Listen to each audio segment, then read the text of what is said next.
మంత్రి కేటీఆర్ పై మాజీ మంత్రి బీజేపీ జాతీయ ఉపాధ్యక్షురాలు డీకే అరుణ తీవ్రస్థాయిలో విరుచుకుపడ్డారు. వాల్మీకి బోయిలను ఎస్టీలో కలిపిన రాష్ట్ర తీర్మానం కాపీని చూపించాలని, లేదంటే రాజీనామా చేయాలని డిమాండ్ చేశారు. అబద్దాలతో తండ్రిని మించిన తనయుడు అయ్యారని వ్యాఖ్యానించారు. అసెంబ్లీలో వాల్మీకులు బోయల తీర్మానాన్ని, గద్వాలకు మెడికల్ కళాశాల కాపీ తీర్మానాలను కేంద్రానికి పంపించాలని, కేంద్రంతో మాట్లాడి తీర్మానాలను అమలు చేసేలా కృషి చేస్తానని డీకే అరుణ పేర్కొన్నారు. ఆ రోజు ఎప్పుడైనా ఇక్కడ మన వాల్మీకులు ఎవ్వరు కూడా మమ్మల్ని ఎస్టీలో చేర్చామని అడిగింది కూడా లేదు.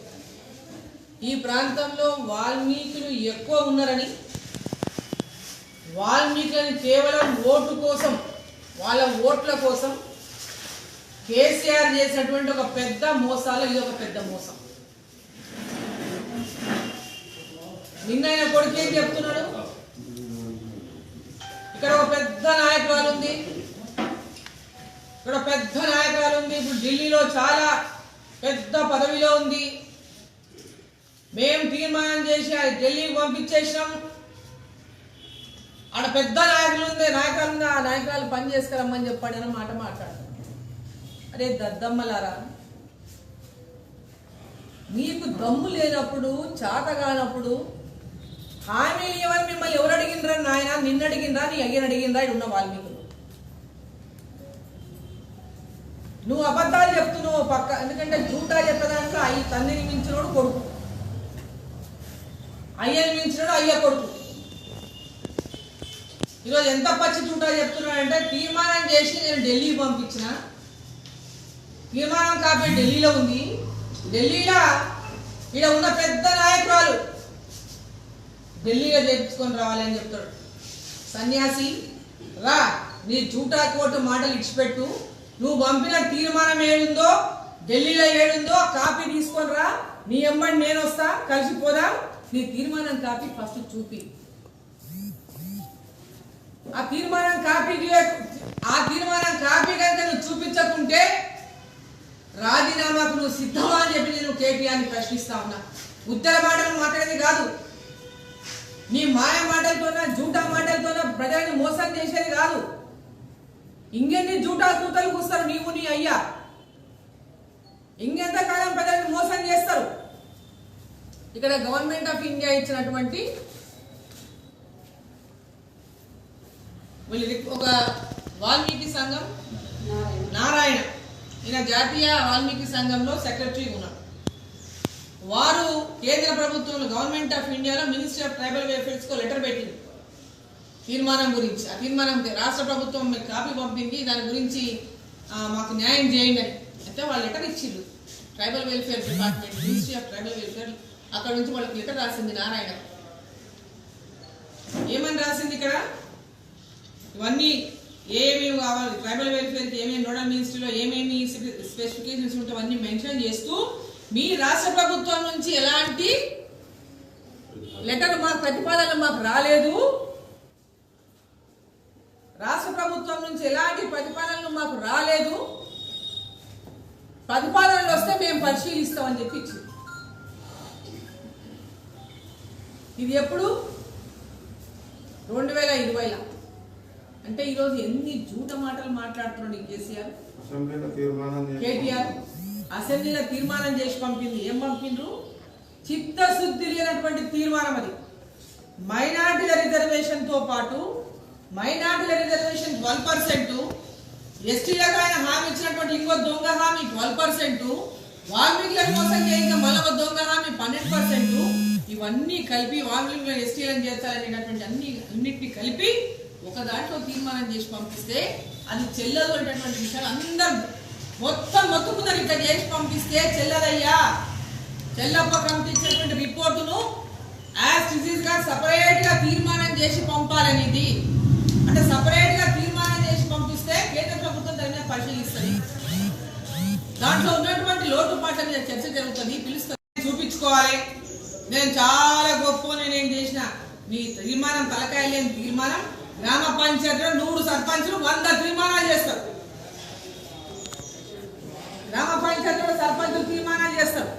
ఒక్కొక్క తీర్మానం సపరేట్ చేస్తే పనులు అవుతాయి. కానీ నువ్వు రిజర్వేషన్ ఇంత పెద్ద యొక్క నిర్ణయం పైన తీసుకుంటే తీర్మానం పైన దేనికదే సపరేట్ గా పంపకుండా అన్ని కలిపి అన్ని తీర్మానాలు కలిపి జత చేసి పంపించి చిత్తశుద్ధి లేకుండా కేవలం ఓట్ల కోసం రాజకీయాలు చేసే నీవు నీ అయ్యా ఈ ప్రాంతానికి వచ్చి నన్ను విమర్శించే స్థాయి మీకు లేదని చెప్పి నీ సందర్భం తెలియజేస్తా ఉన్నా.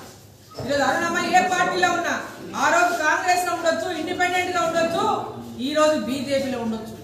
ఈ ప్రాంతానికి ఏ హామీ ఇస్తే ఆ హామీని ప్రజలకు ఇచ్చిన హామీని నిలబెట్టుకున్నటువంటి నాయకులు డీకే అరుణమ్మని గద్వాలలో కాదు ఎక్కడ అడిగినా చెప్పినటువంటి పేరు డీకే అరుణమ్మ అనేటువంటి విషయాన్ని మీరు ఒకసారి సోయుని తెలుసుకుంటే మంచిదని చెప్పి తెలియజేస్తాను.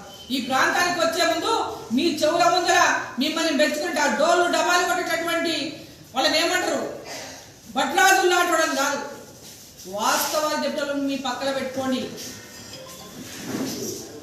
ఈ ప్రాంతానికి ఏం అభివృద్ధి చేసినామో, ఏం అభివృద్ధి జరిగిందో ఈ 7 ఏళ్లలో మీ ముఖాలకు గద్వాలలో ₹1 పని చేసినటువంటి బాపత కాదు టీఆర్ఎస్ పార్టీ బాపత.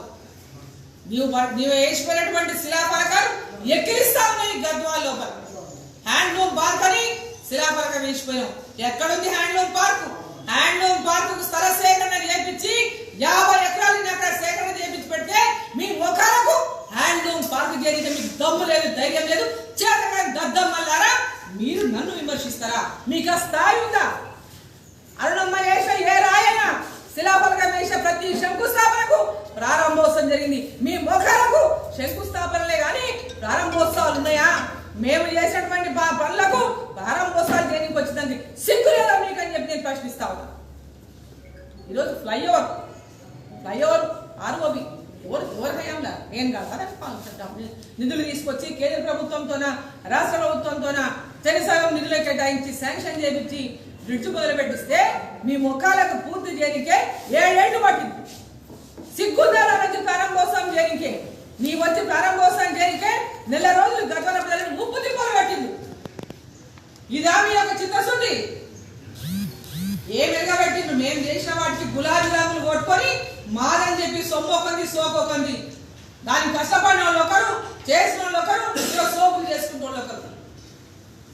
నువ్వేదో హైదరాబాద్ లో కూర్చొని పైన మీన్ మోటార్లు తిరుగుకుంటా అన్ని మేం చేసామని చెప్పి నువ్వు కలలు అంటుంటే అయ్యా గద్వాల మీరు చేసిన అభివృద్ధి ఏది లేదనే విషయాన్ని ఒకసారి రాత్రి పూట ఒక గొంగడు వేసుకో, గద్వాల మొత్తం తిరుగు, చెప్తారు నీకు ఎవరున్నప్పుడు ఏం చేసిండ్రో గద్వాల ఏం జరిగిందో గద్వాల చెప్తారు.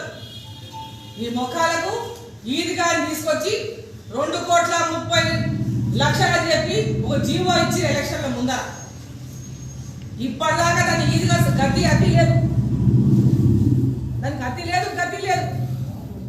మేము కట్టే కాడికి ఆగిపోయింది ఈదిగా. దాని తర్వాత మళ్ళీ 2 కోట్ల పైన నిధులు తీసుకొచ్చి ఇప్పుడు ఉన్న శాసనసభ్యులు లేకున్నా సిగ్గు లేకుండా శిలాఫలకం మీద పేరు చెక్కించుకొని శంకుస్థాపనలు చేస్తే ఊరంతా మొహం మీద ఉమ్మించేటటువంటి పరిస్థితి వచ్చింది. మేము ఏం మాట్లాడుతున్నాం?